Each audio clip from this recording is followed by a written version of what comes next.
Hello and welcome today to How to Talk About Race with Your Kids. My name is Jasmine McNeil and I am an outreach specialist here at the Charlotte Mecklenburg Library. And I'm here with my colleague. Hello, my name is Amrita Patel. I'm an outreach specialist at the Charlotte Mecklenburg Library, and I'm looking forward to sharing some information today about how to talk about race with your kids. Yeah, so before we jump into the goals today, we just wanted to say, put a preface out there. So the information that myself and Amrita present today is based off of experience that we've had either as professionals, but as also as parents. We are not the experts. So we have done a great job at inviting two people that are kind of experts in this towards the end that will be able to assist with our conversation later on. Absolutely.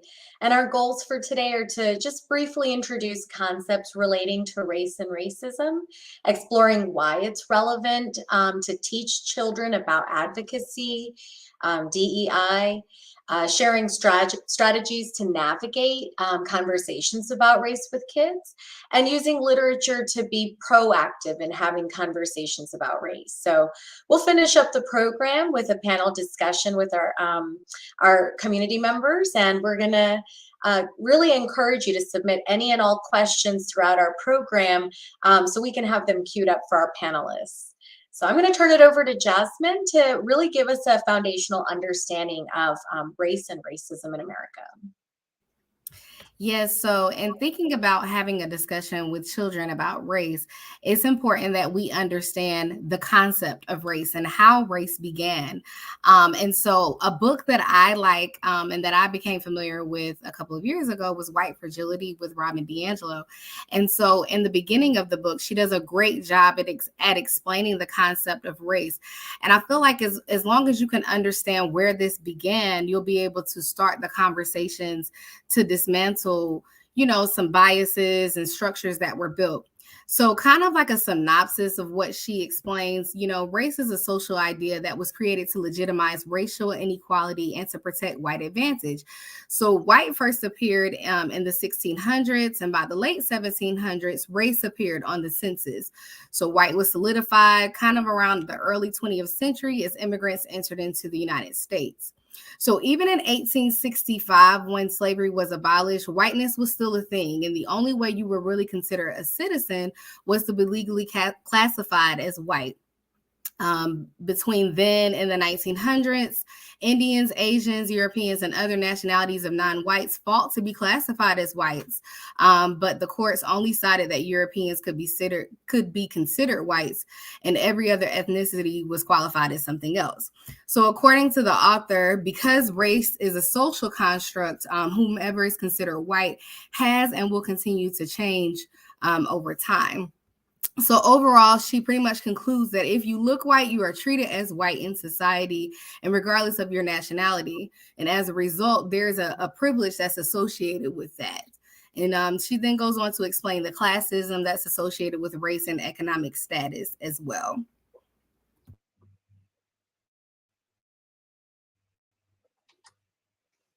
Yeah, so, how do we translate that information to our children? And why should we translate that kind of history to our children? So if race is largely a social construct, then teaching our kids about it, is that going to perpetuate racism? No, that's the exact opposite. Teaching them and talking to them about it is not going to perpetuate that. And that can sometimes be a common fear, maybe, or that can be one of the root reasons why there may be some apprehension about discussing race with children. But studies have actually shown that if we open up those conversations, we can actually help create less prejudice. We can adjust and maybe recreate any type of bias that may exist. And we can also work towards a world where there's an understanding that we don't know a lot about race, and it's something that is a social construct that's tricky to navigate. But if we give our children the right tools, they can go ahead and do that. And again, that all works towards dismantling those prejudices that are across larger scales.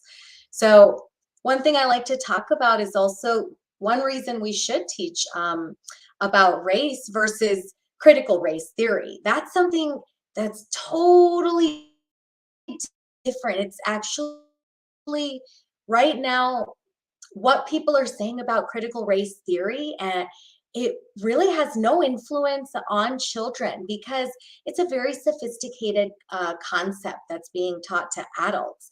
So I know there's often this concern like, why is this being taught in schools?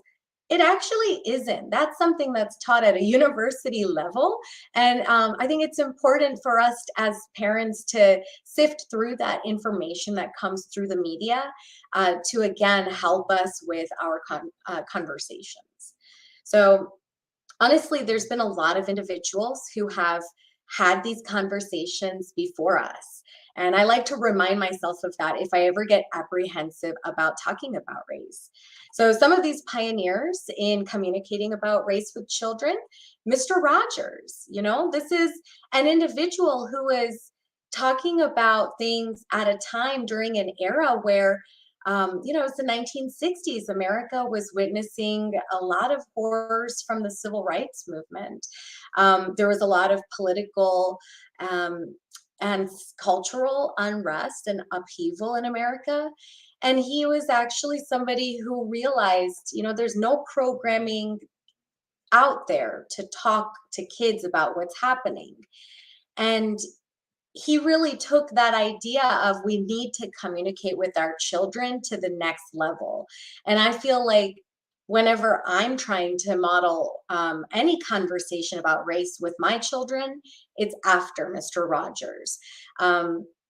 Again, remember that his programming was on during a time when Dr. King was assassinated, during a time when community pools were segregated and then integrated. His programming helped to break down barriers and bring people together across all ages. And so just keep that in mind and know that so much effort has been made by agencies like Sesame Street and the American Pediatric Association to help us when it comes to having these conversations. So don't get stuck, but if you do, then consider referring to some of these historic resources we may forget about. So when it comes to talking about race with our children, we do have to consider their child development because that's going to help us figure out the best approach. What works for a 3, 4, 5-year-old isn't going to work for somebody who's 8, 9, 10, navigating totally different experiences. So consider that it may take some time to understand your child's development, but there are a lot of resources out there to do that. So start with your child's age, but I'm going to share a little bit of information about what we could do with every age group and how we can introduce different topics about race and strategies that you could potentially utilize. So keep in mind, we can even talk about race and things like of this idea with babies. Babies notice physical differences, including skin color, from as early as 6 months old. So studies show that by age 5, children can actually show signs of racial bias, such as treating people from one racial group more favorably than another. So ignoring or avoiding this topic isn't protecting our children necessarily. It's kind of leaving them exposed to the opportunity to create a bias. And so that's where, introducing picture books with different people of color, whether it's your own child's race and ethnicity or how your family identifies or not, it's that exposure that there are people that are like you and there are people that are different from you. And that can significantly impact even at a child's development as a baby. Children who encounter racism can be left feeling like they're being treated a certain way, and that can impact their long-term development as well as their well-being. So just keep in mind that we want to make sure we're modeling behavior and values, not just teaching them. And this would definitely be for our more influential ages uh, when children are, in those early years. And then consider utilizing print material and different literature like nonfiction material to explore biographies about different people in the world, because again, that exposure, it helps to have your child ask leading questions and get a better understanding that there's more to this world than just what's inside the walls of their home. So really, there can always be the issue, no matter the age, we're always kind of like, we can have all the tools we need, but what do we say? There's some really, really basic things that we can remind ourselves when it comes to these conversations. And it's that we don't have to have all the answers at every moment. Just consider that you can break things down just like Mr. Rogers, and you can just simply open up dialogue. So if your child's asking questions, you can tell them, let's talk about it, and sit down with them, research with them. If you're asking a specific, or if you're hearing a specific question, make sure you repeat it back to your child so you get a really good understanding of what it is they're curious to learn about. Sometimes there's little hidden reasons as to why they ask certain questions. So make sure that you're listening and reflecting back what they're trying to learn. Great leading topics, if you want to be proactive when having this conversation, is just asking, have you heard about this, or have you heard about that? So often we communicate with other adults about things that are happening in the world, and we forget that the little ears and the young children around us may actually pick up and absorb that.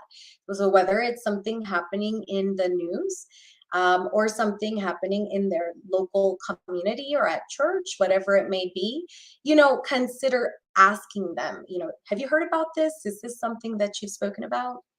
And then remind yourself, like if they're asking something big, that you can tell them and just acknowledge that it's a big statement that they've made, and that we're gonna try to understand it together. That effort and showing them that we don't have an answer, but we're going to work towards it. Again, it's going to create a pathway that guides them with navigating these conversations over the course of a lifetime. And then our number one strategy when it comes to talking to our children would be using books to kind of explore different entry points into these topics. So with that said, Jasmine's going to share quite a bit about children's literature and how that can be impacting in your conversations. Yes, so books can definitely be an entryway of having regular conversations and introducing new concepts, but also having difficult conversations or conversations that aren't as easy for children to understand, such as this topic right here, because it normalizes certain things and it gives them different experiences that they may not see in their household or in their neighborhood or even maybe in their schools. So the concept of mirrors, windows, and sliding glass doors is a popular concept that I love to talk about because it kind of puts books into this category for how children experience them. And so the concept of mirrors is kind of like books being able to see yourselves in the literature, which is very important, especially as someone of color, to be able to look and see yourself, see a character that looks like you in a book and represent it and depict it in a normal way. And then the windows concept is being able to look into the lives of others. So not necessarily just race, but also cultural differences, understanding different things, like I said, that you wouldn't experience in your household or necessarily around you. You can take a trip to a whole nother country just from a book. And so being able to experience those things through these windows. And then the last concept is sliding glass doors. So children can enter a world of imagination and, be able to think of things that may not even exist to help shape the realities that are around them. And so it's very, very important that books are given to children that feature a wide range of diversity and that they don't just look one way. One reason why I'm such a champion for this is because growing up and when I was in school, I didn't see any books that featured any characters that looked like me. And I was an avid reader, but I couldn't directly connect to the characters because they didn't look like me. Some of them lived lifestyles that I lived, but the characters and books that I found that looked like me did not have the lifestyle that I had. They weren't depicted in a positive light. So it was very hard to connect to that. And so when we talking specifically about that, in 2020, it was reported that the percentage of children's literature that featured diverse characters had increased to 26.8%. So out of the children's literature that we had in 2020, this was an increase, 26.8%. And I think this was a 3% increase from the previous year, according to ABC News. And so of that 26.8%, not all of the literature was by authors of color. And so this is very important to understand because you want to be able to hear stories that are depicted about you by people that have lived those stories and can personally relate to those stories. And when children don't experience diverse characters and diverse books, regardless of what race and nationality you come from, it can kind of create these biases. It can make the children that don't see themselves in books feel inferior to those that are widely represented. And it can create a subconscious superiority, feeling for those that are widely represented. I know for me, that was a personal experience, never seeing myself. I kind of felt abnormal. And so it takes away from the opportunity for them to understand different cultures and different lifestyles when that is not something that is regularly represented, whether it be in the household or in their schools. So mirrors and windows, as well as sliding doors, it helps to dismantle unintentional hierarchies by allowing children to see themselves and others in the stories that they read. And so I love this quote from a very well-known children's author, Eric Vallasquez. So he was a reluctant reader growing up. And so this quote is one of the greatest challenges for a reluctant reader is being able to become engaged in the story. So when the reluctant reader cannot identify with the story or cannot relate to its characters, they quickly disengage. And I have noticed that as an outreach specialist working with students, I've noticed that to be true. A lot of the students that I personally work with are students minorities, and they are well more connected to the book when the characters look like them, when the topics, they can relate to those. And so I love this quote because even though he's a children's author and you think Eric Vallasquez, you think literacy, but he started off as a reluctant reader. And I would like to think that maybe one of the reasons why he became an author is so that he can create the representation that wasn't there or be a part of adding to, the representation or the lack thereof. And so we want to give you a couple of books that we feel, and this is just the small list, because on our website, which we'll go over in a few, we have book lists on this as well. We get this question a lot from parents, like, I'm looking for a specific book that features, characters of color for a certain age. And we wanted to offer some that we like, our go-to books or things that we would highly recommend. And so I will start off with Blended. This is a perfect middle grades book by Sharon Draper. And I like this book because I feel like it helps to present the concept of race in just a different way. So the main character, she's half Black and half white. And so the beginning of the story, towards the end of the story, she's talking about her experience of being feeling like she's stuck in the middle, like she doesn't 100% identify with either race, and how she feels being stuck in the middle of her parents and who she is. And so she in the beginning of the book has no concept of race, but by the end she experiences a lot of things that we see now today in media, that helps her understand what race is really about. And then the next one is The Skin I'm In by Sharon Flake. I love this story, and it was actually one of the first books that featured a character of color that I remember when I was younger. And I remember specifically connecting with this book because the main character was a darker skinned girl. And for me, that was something that I was trying to understand as a child, the different shades of brown that there were. And so she was bullied a lot in school. And so this talks about it goes through a story about some of the experience that she's had. So this is a perfect book for middle grades as well. And then the next being One Crazy Summer. This is a series of 3 titles by Rita Williams Garcia. And this book is about an older sister who is set back in, I believe, the 60s. And they go to visit their mother from the South to California. And it's this whole culture shock and different experience. But not only do they experience this culture shock, but it's also set around the times of the Black Panthers Party. So you get to see a glimpse of the Black Panthers and different programs that they started from a positive light that's not depicted in the media. And then the last 2 that I will mention is I Am Every Good Thing and Crown and Ode to a Fresh Cut, written by the same authors.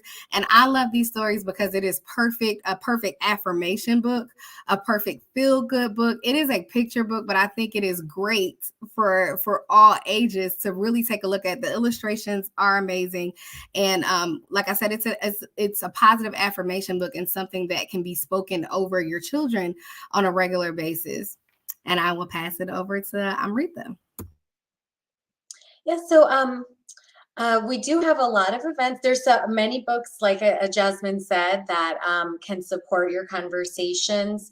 There's actually a lot of picture books as well. So Something Happened in Our Town is a picture book about an individual who's African American who's shot by the police, and it talks about that very delicate topic and subject matter that is prevalent in our countries, and it breaks it down more for a preschool level, as well as I would actually extend it even all the way to like first grade.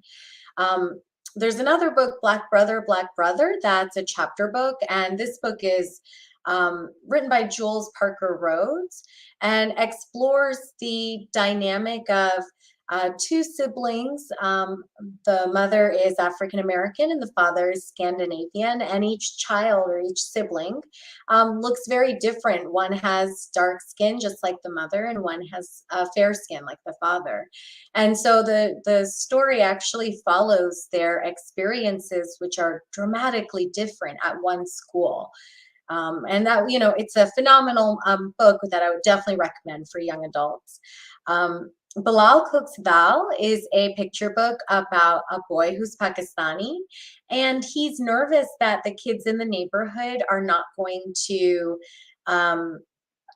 be interested in a dinner that his parents are cooking, which is dal, a very common South Asian lentil soup.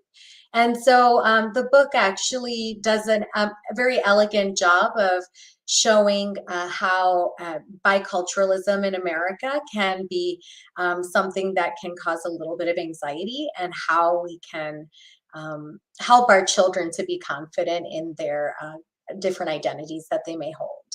And then same with The Name Jar by Yang Suk Choi. This is a picture book about a young girl who has a name that's difficult to pronounce. And as somebody, I grew up people calling me all different types of names other than what my name actually is. I definitely appreciate this story because, again, it helps with understanding how if we don't know how to say somebody's name, that it can deeply affect their identity as well as whether they feel respected. And I think that's something that children can, learn and really understand. So the library does have a lot of events. I know Jasmine has spearheaded and coordinated a lot of this programming. Are you cool to share about the Black Lives Matter programming? Yes, so the library has and has had a few events that supports helping this conversation that we're having, but also helps to create diversity in our program. So I Can Read Black Stories is a Facebook Live story time that takes place every Saturday. And so this is something that you all can sign up for or go on our website for to get more information about, but just check it out live on Facebook. And so also Reading in Color. So Reading in Color is a program that I started back in 2016. And so it was one of those things where that I was speaking about earlier, as far as the connection between books and characters that look like them, and the students being more connected to. So it's a weekly book club program, but also has additional resources on our YouTube page as well for parents, where we do recommended book reads that feature characters of color. And so we have that. We have our Equity Impact Circle series, which offers a safe space. This is a partnership between the Community Building Initiative and the Charlotte Mecklenburg Library. So Community Building Initiative actually provides these Equity Impact Circles, and through our partnership, we host. And we're actually ending our current one now, and we will start another one in April. But this is a perfect opportunity to meet different people within the community and have exposure to different experiences and safe conversations in a safe space, led by context given through the moderators. We also have Harlem Unbound for teens. Our Black Lives Matter digital branch is available for additional resources, book lists, like I referenced earlier, for all ages that feature diverse characters, as well as some nonfiction books related to the topic. And then for all ages, our Community Read, which starts in March. For the last few years, that we have had an equity lens and thinking about the titles and the programs from Community Read. So make sure you check that out. And then the National African American Read-In is an annual event. It actually was hosted last night, but you can go back on our YouTube and Facebook pages and check out those events as well. And we have, the Charlotte Mecklenburg Library has a lot of programming, a robust collection that can support a lot of the conversations you're having with children or with your own children. But consider some external resources as well. So PBS Kids has outlined quite a bit of information, as well as paired their programming with discussion and talking points for families. So we definitely encourage you to explore, some of these resources. Even the American Pediatric Association has gone as far as creating a guide to talking about race, because there are physiological effects and ramifications for children who experience race and racism on a daily basis. So just keep that in mind, that your conversations can influence the development of your child's brain and their just physical well-being. Consider utilizing, parents.com has resources that you can explore age by age, depending on, how old your kids are and what you need to talk to them about. Harvard has some wonderful resources as well. And then, Jasmine, do you mind sharing about the Black Education CLT and how our community can learn from this resource? Yes, so this is actually an online exhibit created by teens in partnership with previous and some current educators of the Charlotte Mecklenburg school system. But this was basically, like I said, it's an interactive exhibit where you can kind of go on a tour of the history of the Charlotte Mecklenburg school system, specifically how it was built on specific practices that can be related to racism. So there's interviews, there's newspaper articles, there's timelines, but this is a great resource, especially if you grew up in Charlotte like I did, or even if you're new to Charlotte and want to know about the history of it. This is a great resource. And again, it was the content and material was built by teens here in Charlotte. So we're going to now kind of turn it over to our panelists. And We'd love for our audience, if you're out there, to please plug in any questions you might have when it comes specifically to you talking about race with your children. Don't hesitate to ask any question. If we don't have the answer, we're going to do research and get back to you. But we're going to go ahead and invite our panelists on. And Donna and Janet, thank you so much for joining us today. If you wouldn't mind taking a moment, Janet, to introduce yourself, and then Donna, we'd love to get to know you. Sure. Thank you for having me. I hesitate to accept the title of expert in any way, but I am an adult librarian with Charlotte Mecklenburg Library, lifelong learner for sure of all things dealing with diversity and equity and inclusion. I don't think I'll ever stop learning. I'm the mother of three. 2 adults and 1 almost adult. My youngest is still in high school. And just really happy to be invited to any conversation that I can learn from, and already learned many things in the first 30 minutes of our chat. So thank you. And hello, I'm Donna Tarney, and I work at the Stan Greenspon Holocaust and Social Justice Center right here in Charlotte. We're located on the campus of Queen's University, but I spend most of my time in schools and community organizations talking about Holocaust, human rights, race, bias, prejudice, discrimination, all the things that keep us apart, and working on ways to help people learn how to bring us back together again. So again, I'm also no expert. I'm also not a person of color. So much of what I've learned through my time in this field has been graciously granted by honest conversations that I've had with people of color, students of color, old, young. So I appreciate other people helping me along my journey in this field. Thank you so much for sharing, and it's a pleasure to meet you both. And we're going to go ahead and we're still fielding questions, but we're just curious, in your opinion, what do you think is the key to beginning a conversation with a child about race? And do you think it should look one way or vary depending on the child? Go ahead, Donna. Okay. So it's going to look different. Depending on how old is your child. Is this the first time you're encountering this conversation? Have you avoided this conversation your entire life? And all of a sudden you realize, nope, this is important and we're going to do it. And it's going to be super awkward if your child is older and you've never done this before, because they're going to look at you like you've lost your mind. And that's okay. So what? Start it by saying, I attended this program and this is going to be awkward, and then ask them an open-ended question if they're older. That I deal with middle schoolers and high schoolers, so those are the conversations I've had.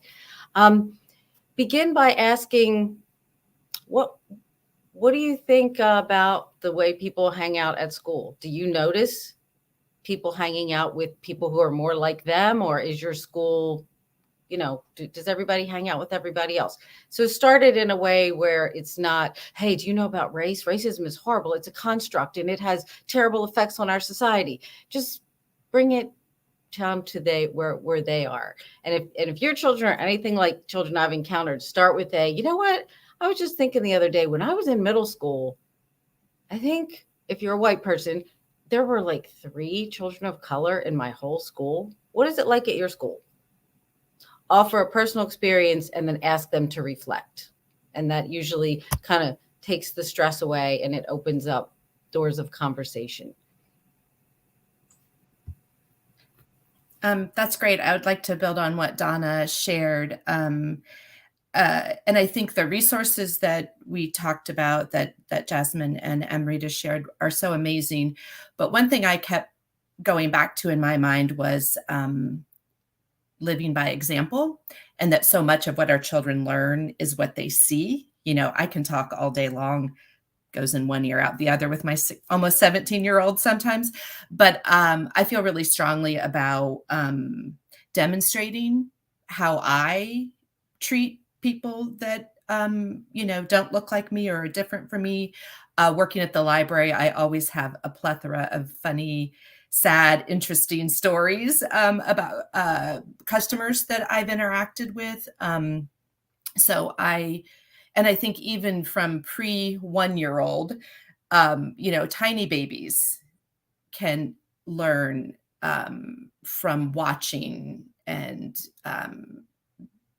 just sort of those, how I speak to someone at the store, how I treat the person asking for money outside of the Harris Teeter, beyond race, but just in general, how I treat people. So I think that's really important. Like Donna mentioned, so much of what I have learned and understand about equity is from other people in my life, authors and personal relationships. So I read things out loud to my son. I'll be like, oh, listen to what, Ta-Nehisi Coates has to say about this and this extended metaphor about Ray. I'll just read it and, get his reaction. And then in addition to books, I'm a huge consumer of media in general. So podcasts, music, television shows. Like, I'm eternally grateful for sitcoms and things that bring up topics, where like Blackish, where we've watched the entire series, that's ending this season, but and just the things we can talk about in a safe way and then maybe in a little bit of a humorous way, because like books, television shows are sort of incubators, I think, for those topics.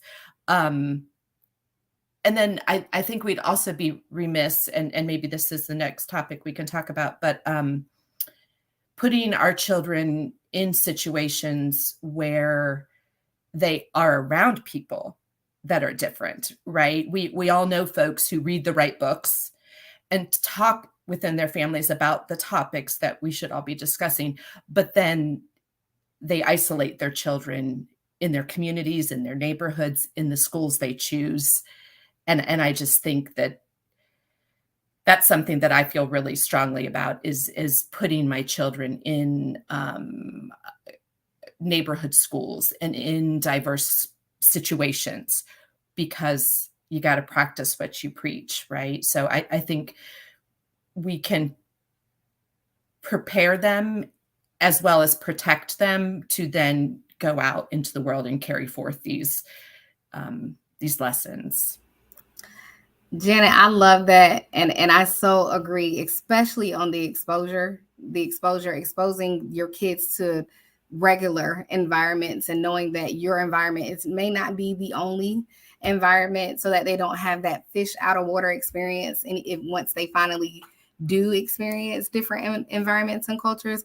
And so I wanted to ask a follow-up question for you as a librarian.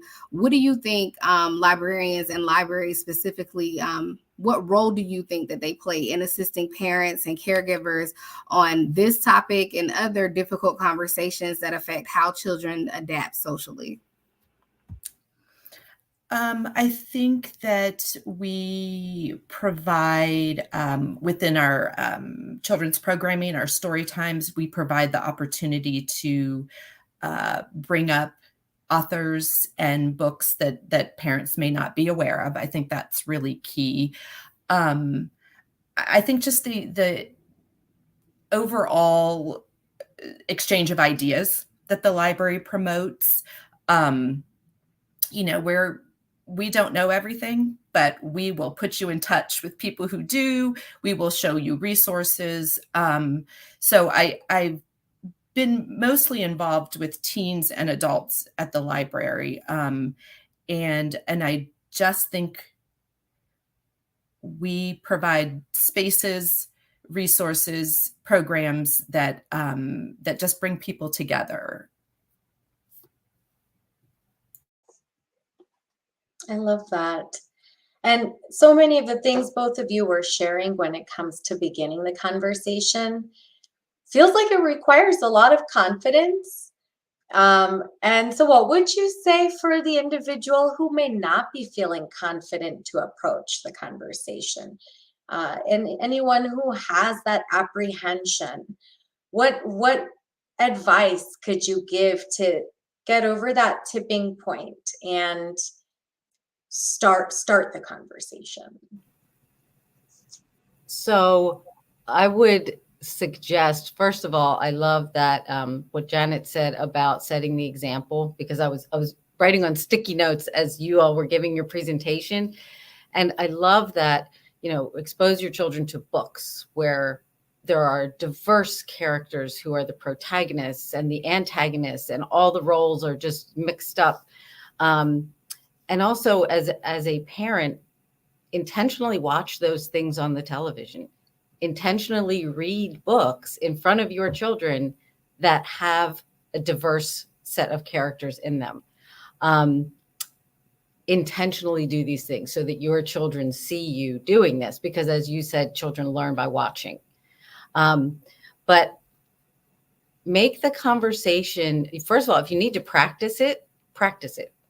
There are so many times when, growing up, we would watch a television show and I would see something that was just like, what? And instead of just turning off the TV, I'd stop and say to my kids, okay, this is what I just saw in this show.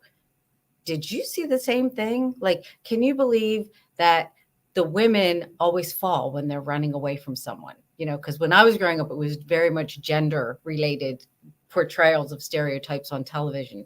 So take your favorite television shows and ask your kids, I wonder why these types of characters are always played by a person of color, or I wonder why the hero is always a white guy, or just I wonder what this show would look like if everybody in the cast were from India.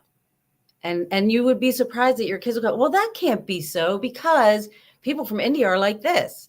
And then you're starting a conversation. Oh, what makes you say that? And you're getting at stereotypes, because this whole system is supported by the stereotypes that we buy into from the time that we learn to watch and to listen. And so I have found it as an adult, instead of saying, okay, we're going to talk about race now and the inequity that is inherent in the history of our society and what that means for people of color and what privileges that means for white people, just start picking apart the stereotypes. I wonder why, in this kind of show, this person is always portrayed as this character. Oh, because, Mom, all white guys are like that, or all white business guys or all Black business guys always have the sports cards, wonder why that is. I like how you mentioned the systems and, kind of connecting it to the different systems as well. I think so often, especially for parents who might be working and children who are in school, a lot of their day is spent away from home. And so how do we bridge the parent to the learning environment to be able to assess the child's equity in their own learning environment and how to navigate that? So when it comes to kind of opening up and unraveling these different systems, where can we begin in a learning setting, especially one that we may not be able to see on a daily basis? And then after you answer that, we do have a question that just came in.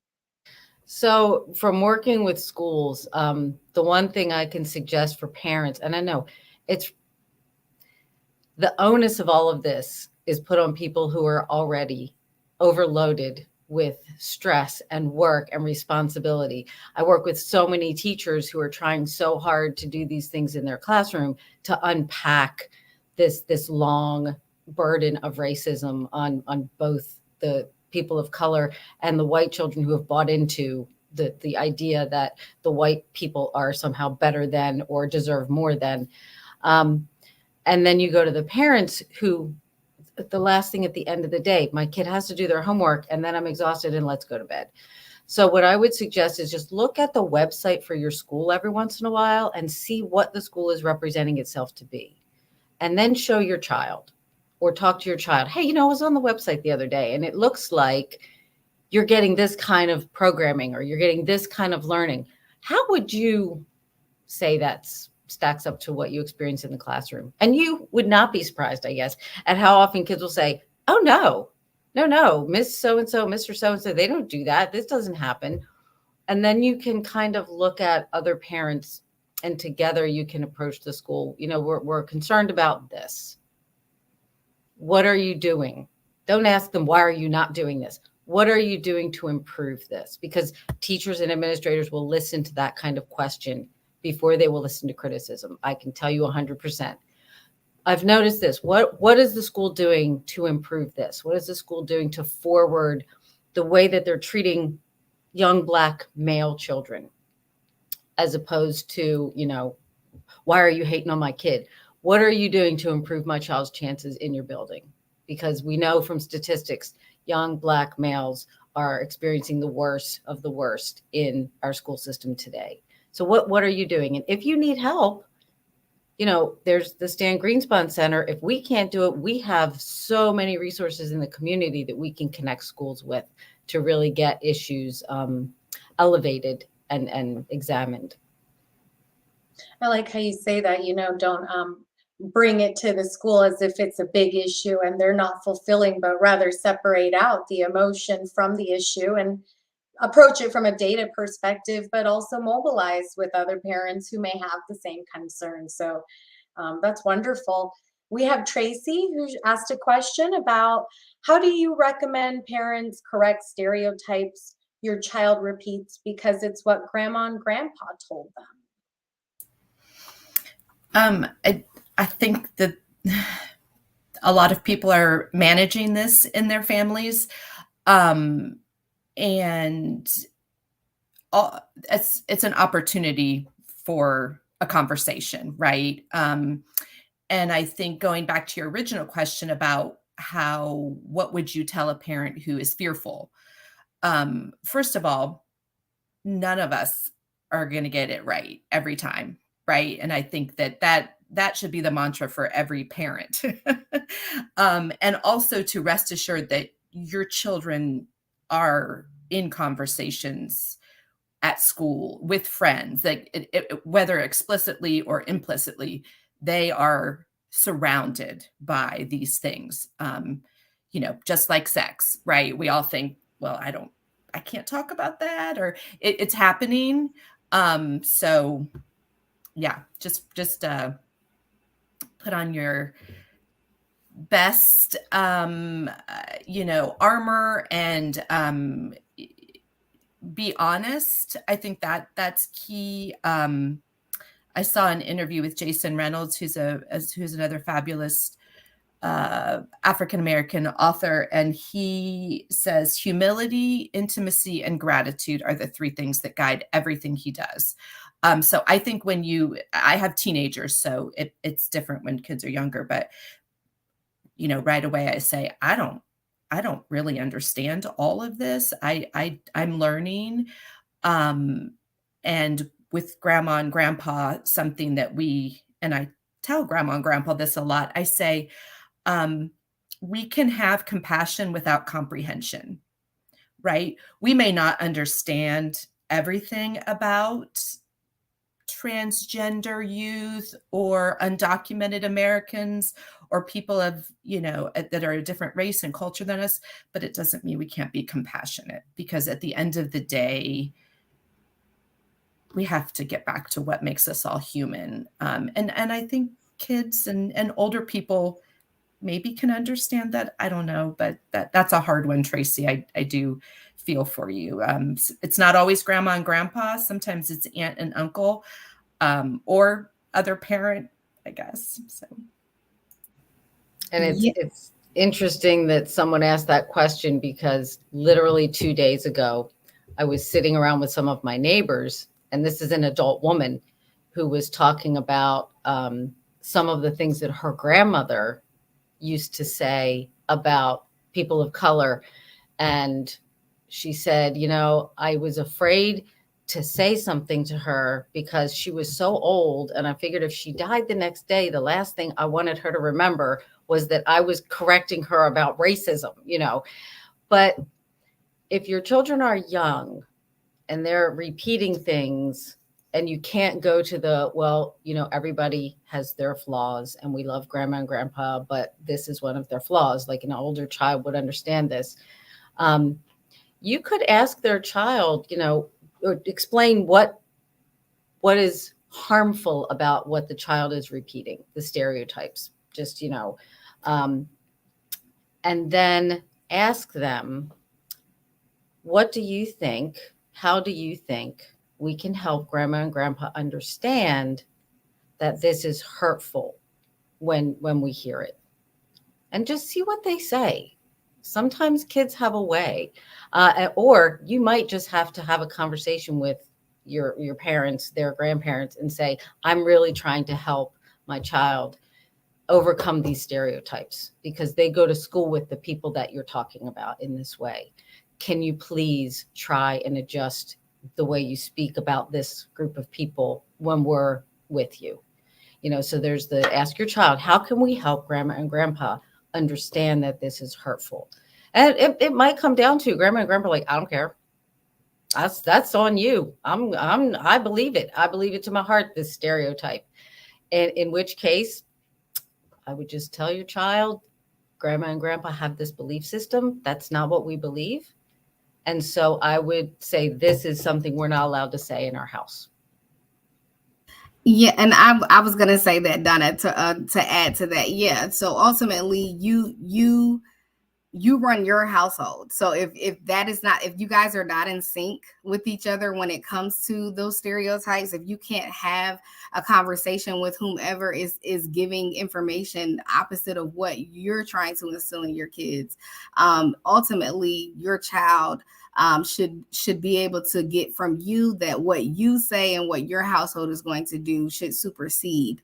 And sometimes it's hard because their experiences in the community and like Amrita said, they're at school a lot of the time. And so if that's what they're typically around, if it's not grandma and grandpa, it's their friends.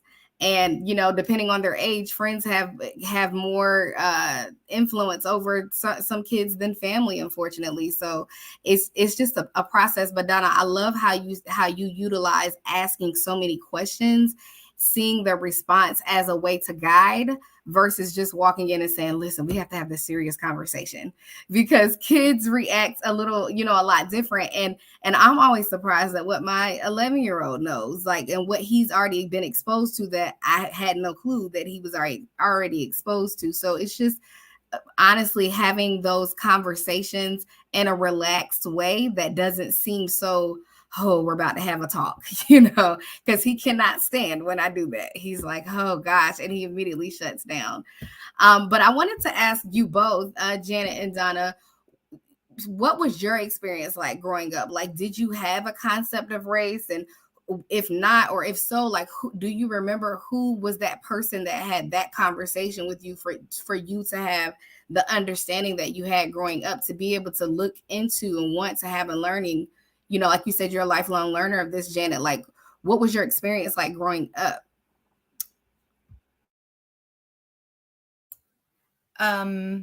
So when you were talking just now, it made me think about that sort of pre-program question that you asked us to think about. I learned so much from my own children because their experience with race is so different from what my experience was growing up. The time that they're growing up in, right, is completely different than the generation that I'm from. The place, I grew up in a rural part of Ohio, where there were I was never exposed to people of color of any different culture. It was very homogenous upbringing.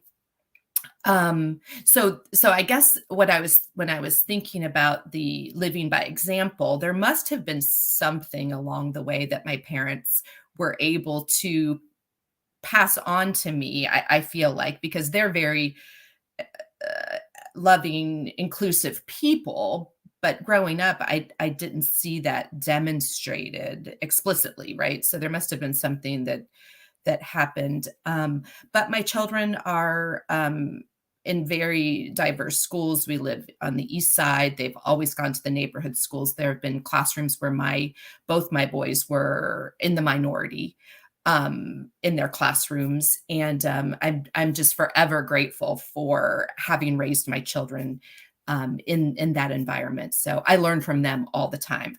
My experience with race growing up was books that I would read, and again, television shows, because I grew up on The Good Times, on A Different World. So I think I romanticized being a person of color, and without any real life experience, until probably working for the library and furthering my education now. I'm back in school getting a master's in human relations with a social justice angle. So yeah, thank you. I just want to know more and more and more, and be around people from different places and that have had different experiences. So I'm the opposite from Janet. I grew up in Baltimore City in the 1970s and 80s is when I was in school. And I remember there were two distinct memories from my childhood, and it must have been around the time of the desegregation of the public schools. One was that my parents threatened us. I went to was raised Catholic. I went to a Catholic elementary school and then an all-girl Catholic high school. And so I remember being threatened, if you don't keep your grades up, you're going to the public schools. And although they never said it out loud, I totally, completely understood that the public schools had mixed population and that they were violent. And the violence was not necessarily because of the white kids. So that's one thing I remember. And the other is that in the late 70s, there were like gang wars between white kids and black kids, mostly boys. They would, after school went out, they would literally run some of the neighborhoods and just fight each other completely over race. So, and I went to school in the inner city is where my high school was. So the first year I went there, I had to take the bus because nobody in my cousin family drove. And I remember we would cross North Avenue in Baltimore City, and we knew the color line. Like north of North Avenue, it was white. South of North Avenue, it was black. And so I had this weird idea that there was supposed to be this division. And then as I grew older and encountered more people of color and then moved to North Carolina, I realized people are just people, and everything that had been ingrained in me was wrong. And so I started to help to educate other people because, I moved to the South. I'm like, oh my goodness, racism was out and about up in the North, but nothing like in the South. It was a little terrifying. So that's what has gotten me here. Well, I'm thankful to, hear both of your experiences, hear Jasmine's experiences. I feel like everyone here is an expert in their own experiences, and I do appreciate you sharing that. And really, honestly, today is just about pulling that thread of what we can do as adults who might have influence over kids, and how we can continue to pull that thread so that we can all kind of get a better understanding of this in this lifetime. So thank you so much, everyone, all the parents for logging on. Thank you kindly, Elise Barrier, for this opportunity to present. And again, we greatly appreciate your time and your participation today. Thank you. Thank you. Thank you for the opportunity.